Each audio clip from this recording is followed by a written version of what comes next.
Chicken ಇವಾಗ fry ಮಾಡ್ತಾರೆ ನೋಡಿ, ಇವಾಗ ಸಾಂಬಾರು ಮಾಡ್ತಾರೆ ಹೆಂಗಿರುತ್ತೆ ಅಂತ. ಎಲ್ಲ ವೆಜಿಟೇಬಲ್ಸ್ ಕಟ್ ಮಾಡ್ಕೊಂಡ್ರೆ ಕೊಬ್ಬರಿ, ಒಣಕೊಬ್ಬರಿ, ಇದು ಮತ್ತು ಕೊತ್ತಂಬರಿ, ಟೊಮೊಟೊ ಈರುಳ್ಳಿ ಹಾಕ್ಕೊಂಡಿದ್ದಾರೆ. ಇವಾಗ ಒಗ್ಗರಣೆಗೆ ಹಾಕ್ಕೊಳ್ತಾರೆ ಅದರಲ್ಲಿ.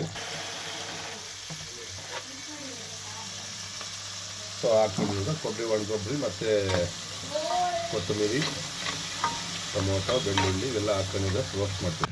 ಸೊ ಇದು ಸಪ್ರೇಟಾಗಿ ಇದನ್ನ ಮಿಕ್ಸಿ ಮಾಡ್ಕೊತಾವ್ರೆ ಇದನ್ನ. ಸೊ ಇದು ಕೂಡ ಮಸಾಲೆ, ಇದು ಬೆಳ್ಳುಳ್ಳಿ, ಆಮೇಲೆ ಕೊತ್ತಂಬರಿ, ಧನಿಯಾ ಹುಟ್ಟು ಹಾಕ್ಕೊಂಡಿದ್ದಾರೆ ಇಲ್ಲಿ.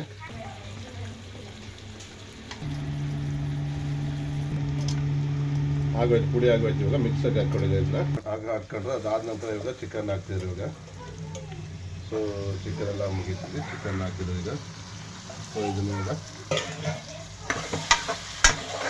ಚೆನ್ನಾಗಿ ರೋಸ್ಟ್ ಮಾಡ್ಕೊತಾರೆ ಈಗ. ಚಿಕನ್ ತಕ್ಕಂಗೆ ಕಲ್ಲುಪ್ಪು ಹಾಕ್ಕೊತಾರೆ ಈಗ. ಸ್ವಲ್ಪ ಹಂಗೆ ಚೆನ್ನಾಗಿ ಮಿಕ್ಸ್ ಮಾಡ್ಕೋಬೇಕು. ಸೊ ಮಸಾಲೆ ಹಾಕ್ತಾರೆ ಇವಾಗ. ಸೊ ಮಿಕ್ಸಿ ಹಾಕಿದ್ರೆ ಮಸಾಲೆ ಮಿಕ್ಸ್ ಮಾಡ್ಕೊತಾರೆ ಇವಾಗ.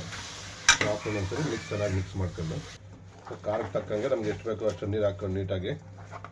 ಸೊ ಇವು ರೆಡಿ ಆಯ್ತು, ಇನ್ನೇನಿದು.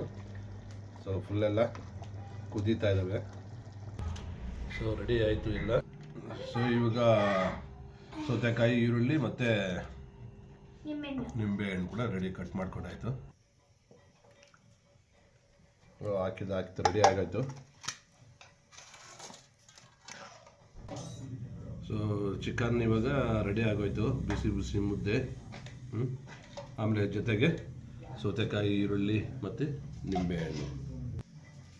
ಸೊ ಟೋಟಲಿ ರೆಡಿ ಆಯ್ತು ಇವಾಗ ಚಿಕನ್ ಸಾಂಬಾರು. ಸೊ ನೋಡೋದಲ್ಲ ರೆಸಿಪಿ ಹೆಂಗಿದೆ ಅಂತಂದ್ಬಿಟ್ಟು ಇವತ್ತಿನ ದಿನ ಸೂಪರ್ ಆಗಿದೆ. ಬಿಸಿ ಬಿಸಿ ಮುದ್ದೆ. ಸೊ ಟೈಮ್ ಕರೆಕ್ಟಾಗಿ ಇವಾಗ 6:30 ಈವ್ನಿಂಗ್ ಟೈಮು.